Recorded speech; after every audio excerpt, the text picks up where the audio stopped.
एक घने जंगल में एक विधवा लड़की अकेली रहती थी।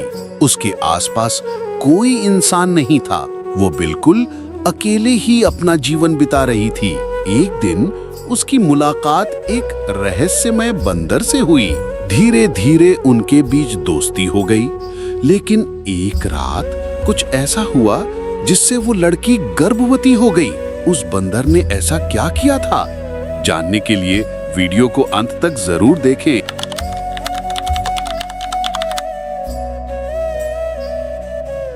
अरण्यपुर हरियाली से घिरा एक शांत गांव था।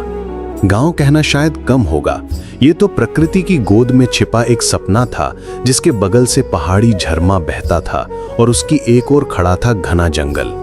वो जंगल मानो एक जीवित प्राणी था जो रात की गहराई में चुपचाप सांस लेता और दिन के उजाले में पक्षियों के गीतों से भर जाता। उस जंगल के किनारे एक छोटा सा झोपड़ी नुमा घर खड़ा था, पेड़ों की आड़ में छुपा हुआ, जैसे बाहरी दुनिया से बिल्कुल अलग कोई दुनिया। उस झोपड़ी में एक विधवा युवती रहती थी, नाम प्रतिमा। उम्र रही होगी 28 या 29। वह बेहद रूपवती थी, आंखों में गहराई, आवाज में खामोशी और चेहरे पर एक ऐसी उदासी की परछाई जिसे शब्दों में बयान नहीं किया जा सकता। उसके पति की मौत एक अनजाने बुखार से हुई थी, लगभग 1 साल पहले। उसके बाद उसके पास कोई नहीं था, न कोई रिश्तेदार, न संतान, न कोई हमदर्द। वो बिल्कुल अकेली थी। उसका जीवन जंगल से लकड़ियां और फल इकट्ठा कर गांव के बाजार में बेचना था और शाम को सिलाई का काम। गांव के लोग उसकी खूबसूरती का मजाक उड़ाते।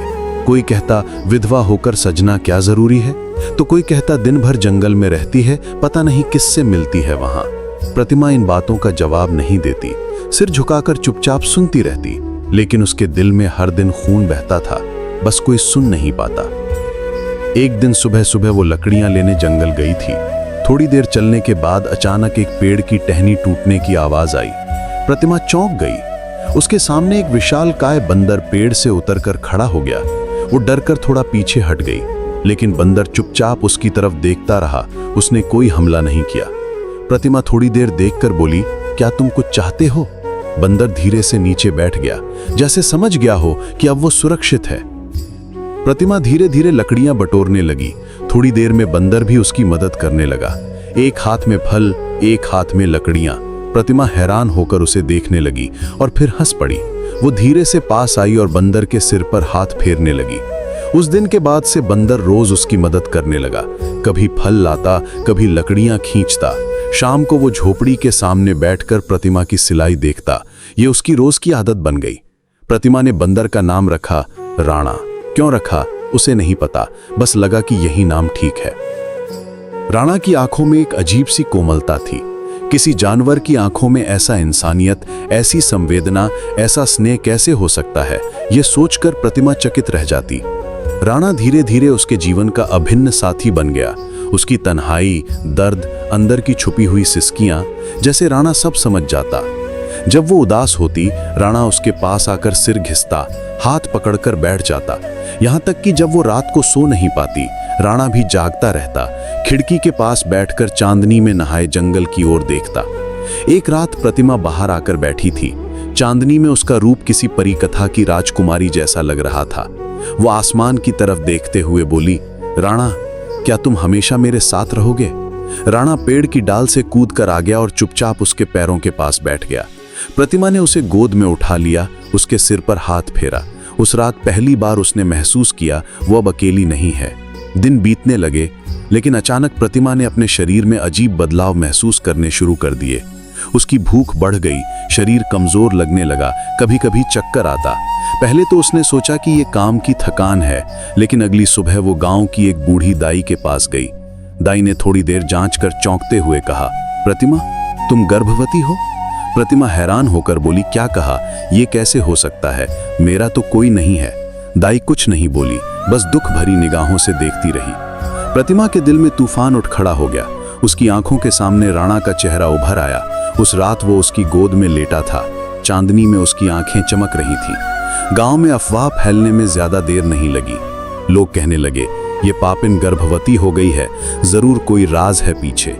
कोई बोला जंगल में अकेली रहती है, किससे संबंध रहा होगा। पंचायत ने बुलवाया, पूछा, तुम किसके बच्चे को गर्भ में रखे हो?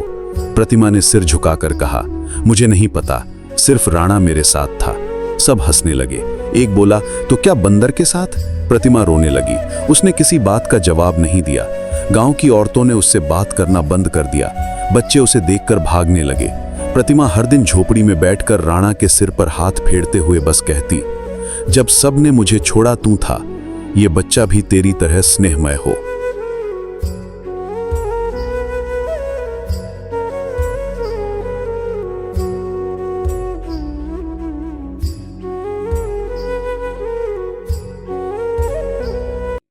যদি কখনো আমার কিছু হয়, রফিকুল সাহেব চোখে পানি নিয়ে ধীরে ধীরে খাম খুললেন।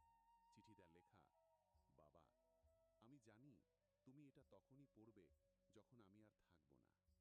তুমি হয়তো ভেঙে পড়বে, কিন্তু বাবা, তুমি সবসময়ই আমাকে শিখিয়েছো, যা চলে যায় তা স্মৃতির ভেতর ভালোবাসা হয়ে বেঁচে থাকে। আমার স্বপ্ন ছিল বড় পর্দায় তোমার মুখে হাসি দেখার। যদি সেটা আর না হয়, আমি চাই তুমি আমার ছবি দেখো, আমার চিঠি পড়ো, আর জানো তোমার মেয়েটা তোমাকে ভীষণ ভালোবাসতো। মা চলে যাওয়ার পর আমি দেখেছি তুমি কিভাবে নিজেকে ভেঙে ভেঙে তৈরি করেছো শুধু আমার জন্যে। এবার নিজেকে তৈরি করো নিজের জন্যে।